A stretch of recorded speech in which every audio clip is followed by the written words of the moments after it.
Pernahkah Anda membayangkan sebuah kerajaan maritim yang begitu hebat, menguasai lautan Nusantara selama berabad-abad lamanya? Mari kita menjelajahi kisah kejayaan Kerajaan Sriwijaya, sang penguasa maritim terbesar di Nusantara pada abad ke-7 hingga ke-13 Masehi. Kerajaan Sriwijaya muncul sebagai kekuatan maritim yang tak tertandingi di kawasan Nusantara sekitar abad ke-7 Masehi. Berpusat di Palembang, Sumatera Selatan, kerajaan ini dengan cepat membangun reputasinya sebagai penguasa lautan yang disegani. Bayangkan sebuah kerajaan yang mampu mengendalikan jalur perdagangan paling strategis di Asia Tenggara, menjadi pintu gerbang bagi perdagangan rempah-rempah dan barang-barang mewah yang sangat diminati di berbagai penjuru dunia. Dominasi Sriwijaya atas jalur perdagangan ini bukanlah hal yang terjadi secara kebetulan.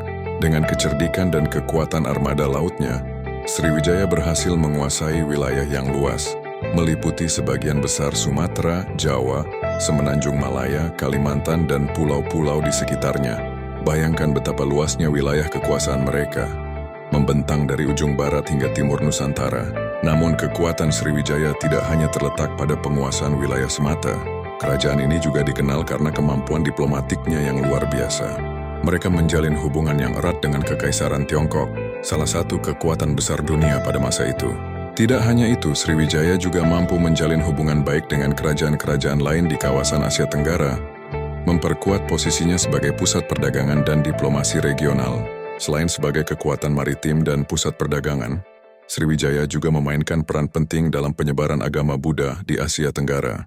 Kerajaan ini menjadi pusat pembelajaran agama Buddha yang terkenal, menarik para pelajar dan biksu dari berbagai penjuru Asia untuk datang dan menimba ilmu. Bayangkan Palembang sebagai pusat ilmu pengetahuan dan spiritualitas, tempat di mana ide-ide baru dan ajaran-ajaran luhur berkembang dan menyebar ke seluruh kawasan.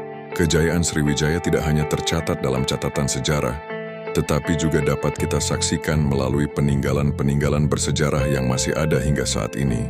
Candi-candi megah, patung-patung Buddha yang indah, dan berbagai artefak berharga menjadi saksi bisu kebesaran kerajaan ini. Setiap ukiran, setiap batu bata, dan setiap prasasti menceritakan kisah tentang kejayaan maritim Sriwijaya yang pernah menguasai Nusantara. Warisan budaya maritim Sriwijaya juga masih dapat kita rasakan hingga saat ini.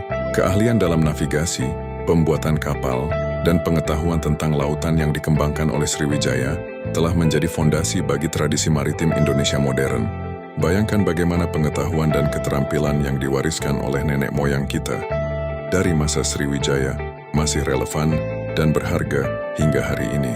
Namun seperti halnya kerajaan-kerajaan besar lainnya dalam sejarah, Sriwijaya pun akhirnya mengalami kemunduran, persaingan dengan kerajaan-kerajaan lain, perubahan jalur perdagangan, dan berbagai faktor internal dan eksternal lainnya perlahan-lahan menggerogoti kekuatan Sriwijaya. Meskipun demikian, warisan dan pengaruh Sriwijaya tetap abadi, menjadi bagian tak terpisahkan dari identitas maritim Indonesia. Ketika kita merenung tentang kejayaan Sriwijaya, kita diingatkan akan potensi besar Indonesia sebagai negara maritim. Kisah Sriwijaya mengajarkan kita bahwa dengan visi yang jelas, kepemimpinan yang kuat, dan pemanfaatan sumber daya alam yang bijaksana, Indonesia dapat kembali menjadi kekuatan maritim yang disegani di dunia. Jejak kejayaan maritim Kerajaan Sriwijaya bukan hanya sekadar catatan sejarah, tetapi juga inspirasi bagi generasi masa kini dan masa depan. Ia mengingatkan kita akan warisan maritim yang kaya dan potensi besar yang dimiliki Indonesia sebagai negara kepulauan terbesar di dunia. Mari kita jaga dan lestarikan warisan ini, sambil terus berinovasi dan membangun untuk mewujudkan kejayaan maritim Indonesia di era modern.